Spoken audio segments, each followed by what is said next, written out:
At mahigit 7,000 kilo ng bangus ang iihawin ngayong hapon. Para sa latest, nakatutok live si Jasmine Gabriel Galban. Jasmine?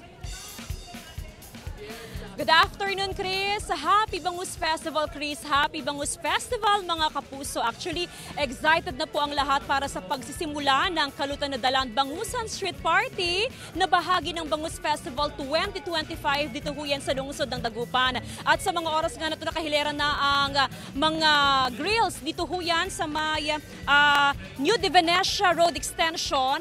At maya-maya lamang ay ihawi na po dyan ang libu-libong piraso ng Bangus Dagupan. Ayon po sa lokal na pamahalaan, nasa mayigit 25,000 na piraso ng bangus ang sama-sama nating iihawin mamaya at syempre sama-sama nating lalantakan ang napakasarap na Bangus Dagupan. At sa mga sandali po na ito mga kapuso, ay tuloy-tuloy na rin ang pagdating ng mga bisita na makikisaya para sa Bangus Festival. Hindi lamang mga Dagupenyo yung mga bisita dahil napakarami pang galing sa iba't ibang panig ng Pangasinan, meron pang galing sa Lingayen, meron pang galing sa Binmale, Calasiao para lamang makisaya sa selebrasyon ng Bangus Festival. At syempre, Chris, after lantakan ang napakasarap na Bangus Dagupan ay tuloy-tuloy pa rin ang kasiyahan para naman sa Bangusan Street Party.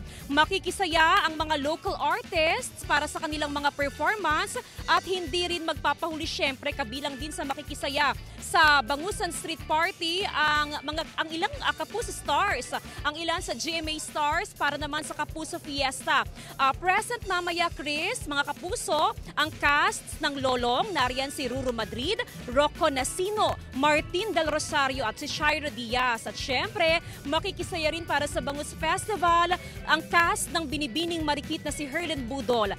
Nariyan din mamaya para magpakilig si Sofia Pablo at Allen Ansay na cast naman ng Prinsesa ng City Jail. At syempre, yan po ay hosted by Sparkle Artist, Bubay at Kaloy at Tingkungko. Kaya naman mga kapuso, ano pang hinihintay ninyo? Sama-sama na po tayong magtungo dito sa may Dagupan City para sa Bangus Festival Celebration. Happy Bangus Festival! Maraming salamat, Jasmine Gabriel Galban.